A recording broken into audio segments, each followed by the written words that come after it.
ever been hanging out with some people and then got sucked into doing something that you knew you shouldn't have been doing, but you did it anyway, and then you got caught? You sound like you have a very specific story with that one. Yeah. So, you what? They made you do it? We'll come back to that. So, when I was in 6th grade, so I had a buddy, his name was also Zach, and we liked to go exploring with, he had a like knife and dagger collection, and it was really cool, and we pretended like we were in the Lord of the Rings killing orcs and stuff, and so we loaded up our belts with lots of knives and daggers, and went out into the woods next to his house, and happened to forget, or maybe not forget, but not notice that there were lots of don't trespass signs. I kind of got a weird feeling about where we were going, but I didn't say anything. I just kind of followed along. It was his neighborhood, and the woods was near his house, so we went in there, and I swear to you, we saw a dude with a shotgun and heard somebody creeping up on us. And I don't know if it was our imaginations playing with us, but I know what I saw. So we started screaming and running away, and we were so freaked out, we told his mom. She called the cops. The cops went and chased a guy. No sign of a gun, though, so there was that. But they chased a guy out of those woods, and then the cops came back to us, and they're like, you realize there were like 4 signs that said no trespassing? And we were like, oh, no, we didn't see that. And so kind of got in trouble. Not like I didn't go to jail or anything, but got stern talking to by the police, and that shook me up real bad. So my point is this. Sometimes, if we're not careful, and if we're not careful about the friends we have, then you know, we could find ourselves in situations that are not fun. We could find ourselves in trouble. We could find ourselves in a situation where you just find yourself saying, "Man, I can't believe that this happened to me," and that's honestly the phrase that you hear a lot of people say when something bad happens. It's like, you know, I can't believe this happened to me, right? This happened to me. And it's almost like the fates of the universe aligned for that to happen to you, when in reality, it was the choices that you made that got you to that position where that happened to you. You guys following with me? But it's a phrase we say a lot. But I can't believe that this happened to me. And I get it. Sometimes, yes, some things happen that aren't fun, like your phone screen breaks, right? How many of you have cracked a phone screen before? Or, wow, too many of you. Or your car breaks down or something. Or the dog ate your homework for real. You know, that sometimes things happen, although most homework is done on the computer now, right? So, like, that'd be weird if the dog ate your computer, but maybe it peed on it or something. But I want you to turn to somebody, because you all sounded like you had some pretty good stories. I want you have 30 seconds and talk about a time where something similar happened to you. Go. All right. So the reality is we most of us have stories like that where we got sucked into a situation with our friend group and guilty by association, right? Or maybe more than guilty by association, maybe you were the one that instigated it, or maybe you really did partake in whatever it was that was going on. But really, the reality is that most of the time, what happened to you is actually something that you chose for yourself. Can we all at least be honest enough to agree with that statement? Most of the time, what happens to you is something that you chose for yourself. And now, I get it. There are some extenuating circumstances from time to time, but a lot of things that happen in your life happen because you choose to make them so, right? A few examples. Maybe you got an A on test because you really studied hard.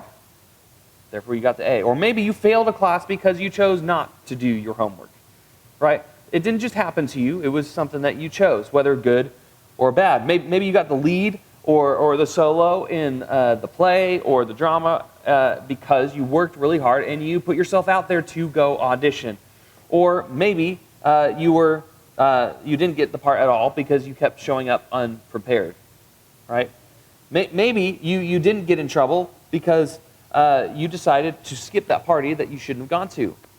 Or maybe you did get in trouble because you chose to do something you knew you weren't supposed to do and you broke the rules.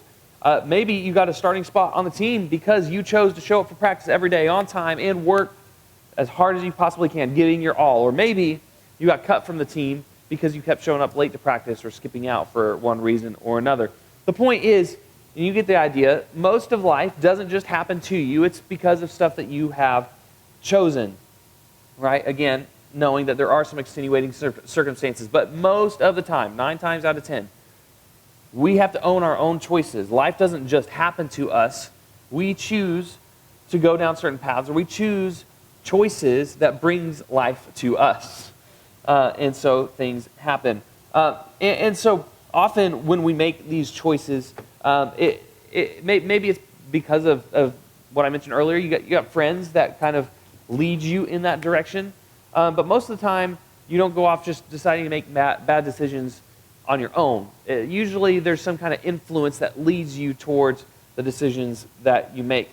And honestly, that's how friendship works. That's why we're talking in this whole series about what it means to be a real friend and how to have real friends in your life. And friends influence each other. And if any of you have had parents that are like, I don't want you hanging out with that person. Like, why is that? It's because they know that your friends will influence you for positive or negative reasons. And so our friends really, they have the potential to lead us into really great decisions or really bad decisions. And so it's up to us to not only discern our decision-making skills, but it's also up to us to discern the types of friends that we allow into our lives. And so maybe you had a friend that told you to cheat on a test, or maybe that helped you lie to your parents to get out of trouble or whatever. I'm not saying that like nobody can make mistakes, but if the friends that you choose are continually and constantly getting into trouble on a regular basis, maybe they're not the best influence for your life. And conversely, if you don't have any friends that are encouraging you in your walk with Jesus, that help you develop your faith, that help bring out the best in you and you bring out the best in them, then those are things to think about when choosing your friends. And so, listen, a lot of you guys go to a bunch of different places for advice, right? A lot of you go to your friends for advice. How many of you have gone to a friend recently for advice on something? Right? Whether it's something as simple as, what movie should I watch? What show should I watch next? Or maybe it's something a little bigger, like what classes should I take next year, right? We go to people for advice. We go to friends. We go to parents sometimes. We go to our small group from time to time. And maybe we use our good friend over at Google or YouTube, Google, at the YouTube Google space to find answers to our questions. But the reality is that really life's greatest questions and answers have already been given and presented to us in God's Word, in the Bible. And there's lots of examples of this, but Solomon was one of the kings of ancient Israel, and he was the son of David who killed Goliath. And he was known for being one of the wisest people to have ever lived because he specifically asked God for wisdom, and the Bible says God gave it to him. And he was able to govern well as king for a long period of time. And so Solomon, he writes down a collection of what we call proverbs, right, which are wise sayings that are generally true about life. And so he writes a lot of these down in the book of Proverbs. Not all of them that are in the book of Proverbs, but he writes a lot of them down. And this is what he says. He says, the righteous choose their friends carefully, but the way of the wicked leads them astray. So in the book of Proverbs, you'll find a lot of this or that, a lot of comparisons, a lot of the wise versus the foolish, a lot of the hard worker versus the lazy worker, a lot of the righteous and the wicked. And we see that comparison in this example here in Proverbs 12, where the righteous choose their friends wisely, but the wicked leads them astray. There's this difference between the righteous and the wicked, this comparison, this contrast. And so what exactly do those words mean? Because we don't exactly use righteous and wicked a lot in our modern day vocabulary. If you were to take a stab at what it means to be righteous, what would you define that as? Good. Okay. Wise. What else? Anybody have anything else to add? Those are generally on the right track. Righteous means that if you're a righteous person, you're a person who does what is right. Pretty simple, right? And right. But a wicked person, would be what? Evil? Doing bad things? Yeah. So a righteous person is a person who does right things, and a wicked person is a person who does not do right things. It's pretty simple. So he's making this contrast. If you want to be a righteous person, if you want to be a person who does the right thing, who lives to the standard that God has set up, then these are some things you should think about. And otherwise, a wicked person does this. So the wicked leads them astray, but the righteous choose their friends very carefully. Now, I know that not all of you have full freedom to decide who you hang out with on a regular basis, because you have to go to school. You have to, if you're in a sport, you have to be around the other people that are in that sport, et cetera, et cetera. So a lot of you, you're friends with people because you're in close proximity with those people. But then there's other people that are like, your real friends, the ones that you would choose to hang out with on the weekend if you weren't forced to spend time together by some other means, right? Really, what we're talking about when we're talking about a righteous person or a wicked person is, and when you're trying to make this distinction, like, everybody makes mistakes from time to time, right? How many of you guys have gotten into trouble for something, right? So there's some grace, there needs to be forgiveness, but there's something to be said when there's a habit. Somebody makes a habit of making bad decisions without regard for how that affects other people. And what we know, and what Solomon's kind of warning us, is that trouble leads to trouble. If someone is constantly getting into trouble and you're constantly around that person, trouble will lead to trouble. Perfect case in point, when I was a freshman in high school, I remember I used to hang out with a group of friends, and we would sit together on Sundays in main service in our own little spot in my home church. This was before they kind of built onto the building, so we would have main service in the gym. They would roll out this carpet or these rubber rug type things, and then they would set out chairs, but then there were bleachers.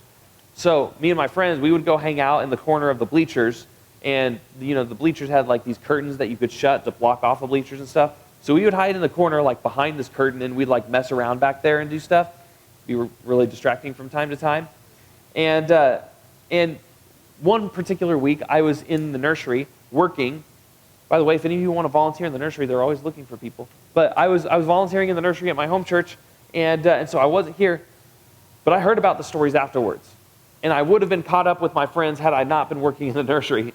Because what happened, my lead pastor at my home church was a very, I don't want to say soft-spoken, but he was a really nice guy and really like calm, and didn't really raise his voice very much. Like he was just one of those kind of people.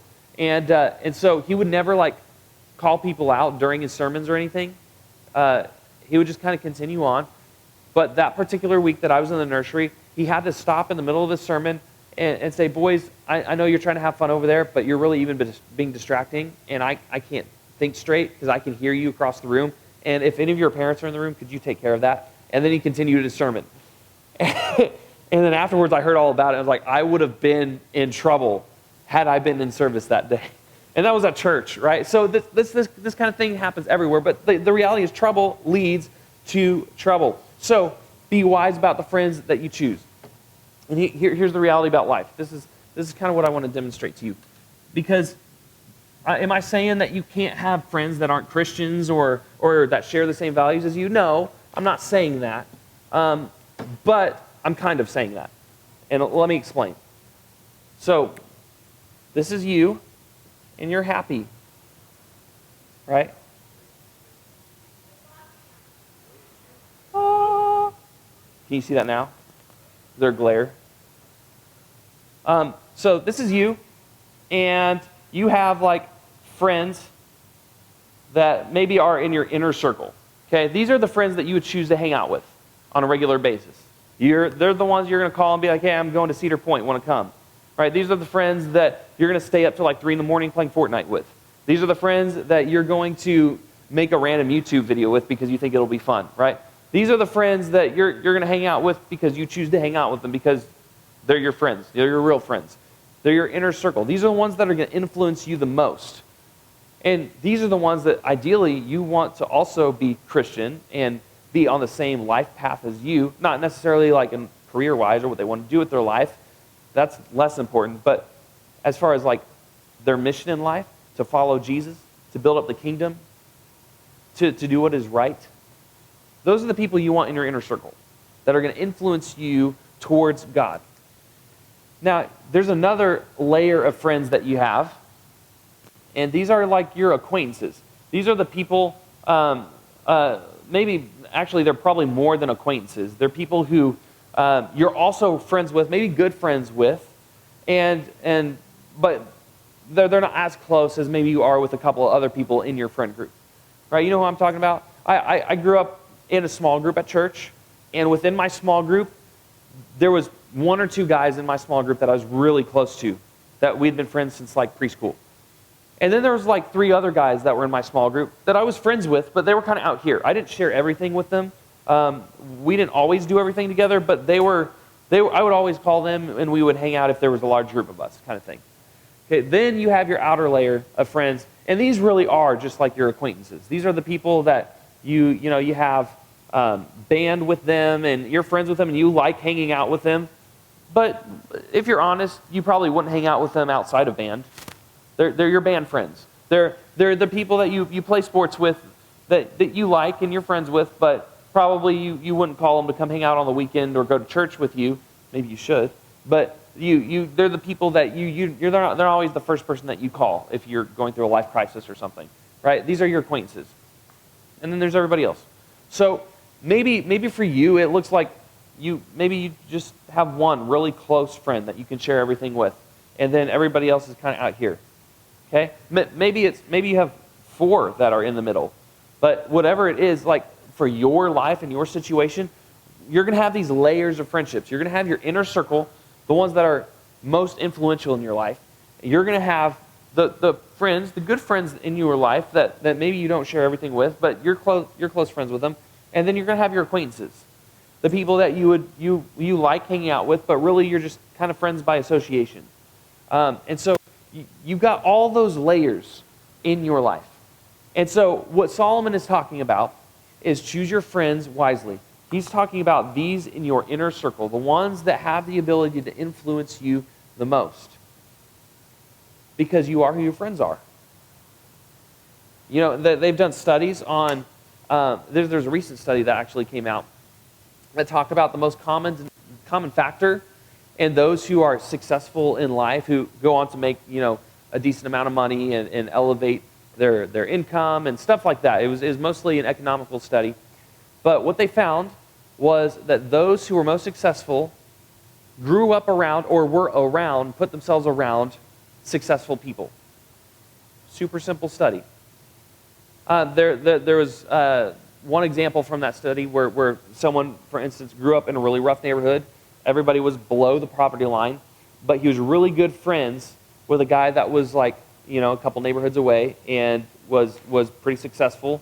And he grew up spending a lot of time in that house and being, influenced by that family. And he grew up and moved out of that neighborhood and is now more successful than ever. So, like, the idea being that who you surround yourself with has a big influence on your life. So when Solomon says to choose your friends wisely, he's talking about this very idea that those closest to you can shape your future, can shape your thoughts, can help you or hurt you.